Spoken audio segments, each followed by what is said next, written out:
Hey guys, Paul Pluta on the Paul Pluta channel. Remember guys, like, subscribe, and tell your friends. Tell your friends, whether they're good friends, bad friends, nasty friends, just tell your friends. I need some more subscribers. I really do need to up my subscriber levels. Their subscribers aren't very high at the moment. Yes, it's just depressing. So if you've got people you work with, just say, hey, how about you subscribe to the Paul Pluta channel? He talks about watches. How about you subscribe to the Archie Luxury channel? He talks about life.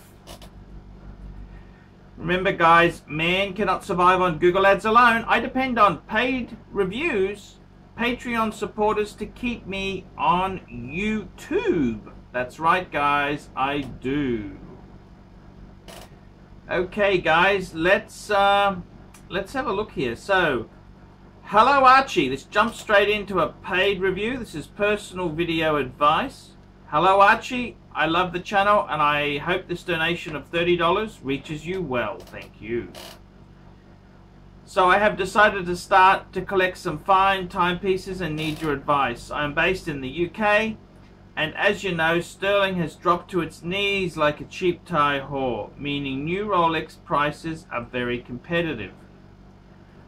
I'm on the waiting list with the AD for a new sub date, but I don't want to stop there. I was thinking of adding a two-tone DateJust, circa 1985 to 1995. And a Breitling Navi timer with the in-house movement.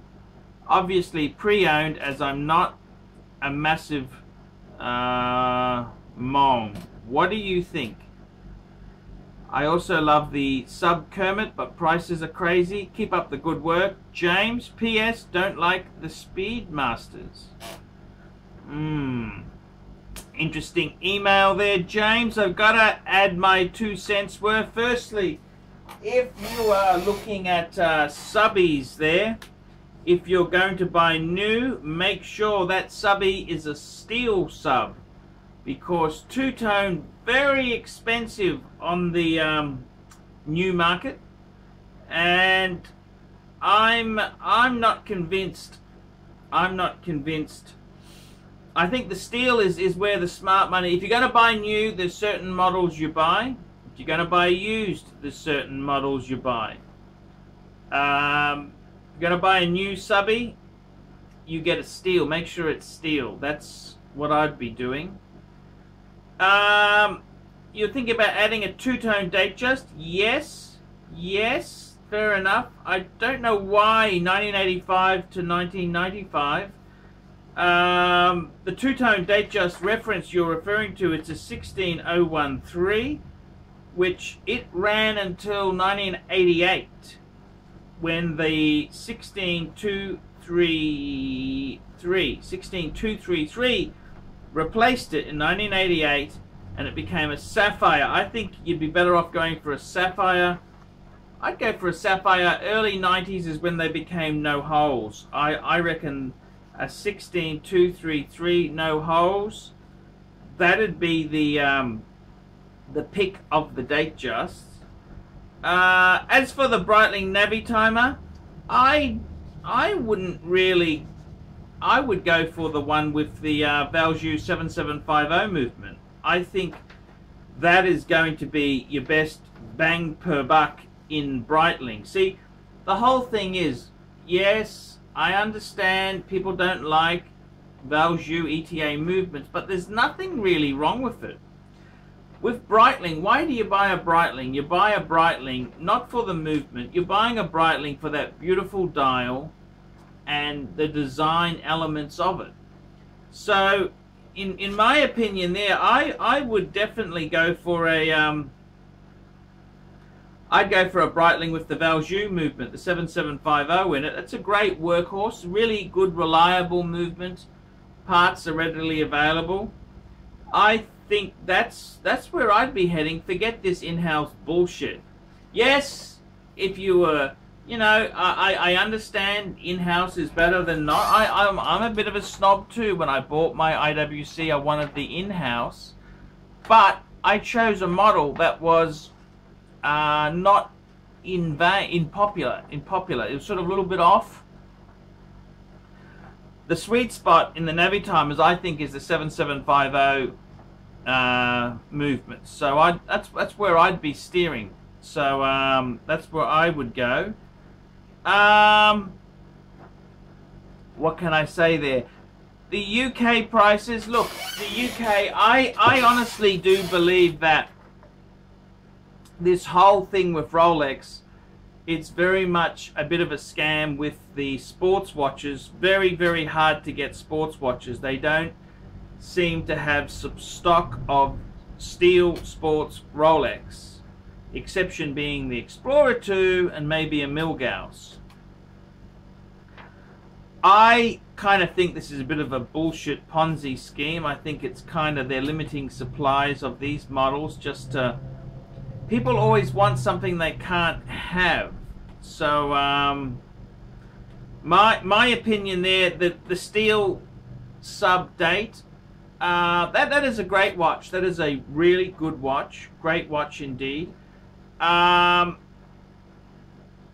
I'd possibly, on the used market, I'd possibly go the last of the pre-ceramic Sea Dwellers. I think that they are also worthy of consideration.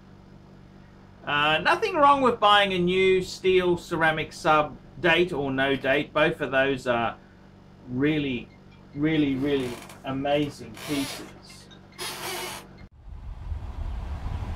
Dear F169DBS.com posters, I just wanted to congratulate you on having a YouTube celebrity, luxury goods guru and travel expert like Archie Luxury on your site.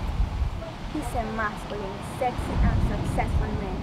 Be proud to have him on your side. The last bastion of free speech in the interweb.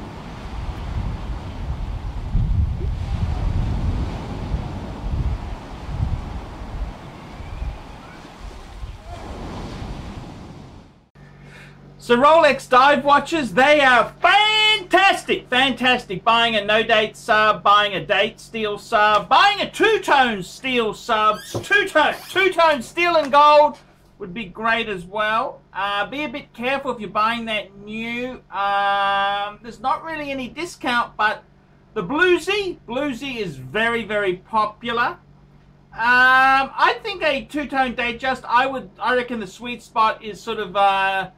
you want to get a no-holes case, 16233. In-house movement for the Breitling? Nah! No need. You buy a Breitling for that beautiful, sexy dial. I reckon the old Navitimer too. That's with the date at 3 o'clock and the eyes at 6, 9, and 12. I reckon that is the sweet spot.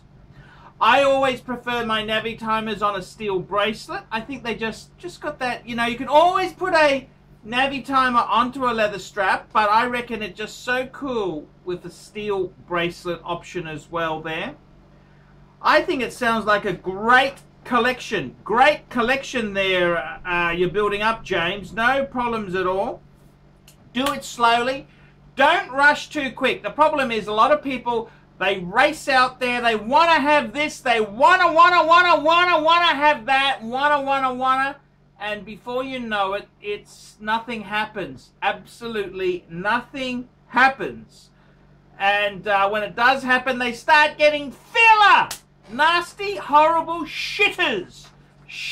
You want to stay away from inexpensive watches. They're crap. If it doesn't hurt, it's not worth getting. Remember that. If it doesn't hurt, it's not worth getting. I think take your time. Don't be in such a rush to amass this collection. It's taken me a long time to realize this, but the pieces I build slowly, it grows the collection well. I've got 6 pieces now. 6 pieces, which I love them. I love all of them. I love my World Time. I love my Reverso, Jaeger LeCoultre Reverso Grand Date. I love my Explorer 2. I'm wearing that now. I love my Speedy. I know you don't like Speedies. I love my Breguet and I love my IWC. I want to add a diver. Yes, I probably will add a Breitling diver too. A Breitling Super Ocean Heritage 2. I reckon that'd be the way to go. Yep. I think just take it easy. Don't be in such a rush. Just add slowly, because when you build it too quickly, You got to use credit card, and then you sell the watch. Oh, it's just a bad, vicious circle. Take your time, pay for the pieces, enjoy them, love the horology. There's some great... I got to be honest with you, I don't know whether the UK is that good. Like, yes, your pound is low, but you've had, you know, the secondary market isn't as good as other markets. Jump on Chrono24! Chrono24, that's a great leveler. There's some many good dealers around there. I wouldn't be afraid to buy from America. So there you go, guys. Great to see you building your collection. Love it to death. I really like it. I think it's a good collection. A steel sub-date, two-tone DateJust, and a Breitling Navi timer. That gets... All we're missing then is a GMT function watch. All we're missing is a GMT function watch, and we got the full box and dice. The full combo deal box and dice set. Yes, so tell me what you guys think. Are prices cheaper in the UK? I don't think they really are. The second-hand values seem to be a bit high, and UK dealers are awful to deal with. They don't want a discount. So, yeah, tell me what you guys think. Put a comment below. Don't forget, guys, like, subscribe, and tell your friends. This has been a paid review from James. Tell me what you guys think of that.